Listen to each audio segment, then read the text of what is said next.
yaxshi startap g'oyasi tanlovi o'tkaziladi. Startaplarni qo'llab-quvvatlashning kompleks ekotizimini joriy etish chora-tadbirlari to'g'risidagi Prezident qarori qabul qilindi.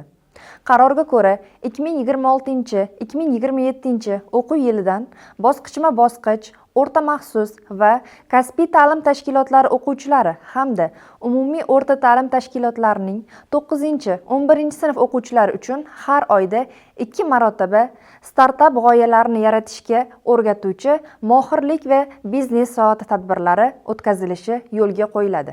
Bunda o'quvchilar o'rtasida eng yaxshi startap g'oyasi tanlovi o'tkaziladi.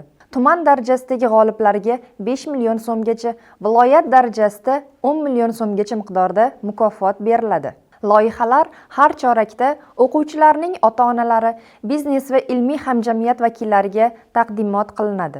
Marketplace'lar bilan hamkorlik o'rnatib, ta'lim tashkilotlarida yaratilgan mahsulotlarni sotish yo'lga qo'yiladi. 2026-yil 1-apreldan muammo va masalalarni crowdsourcing asosida hal qilishning quyidagi tizimi joriy etiladi. Davlat organlari, tashkilotlar va davlat ishtirokidagi korxonalar o'z sohasidagi yechim talab qilayotgan muammo va masalalar bo'yicha crowdsourcing elektron platformasida e'lon joylashtirib, tanlov tashkil qiladi. Har oyda startap tashabbuskorlar bilan uchrashuvlar, ya'ni startap kuni o'tkaziladi.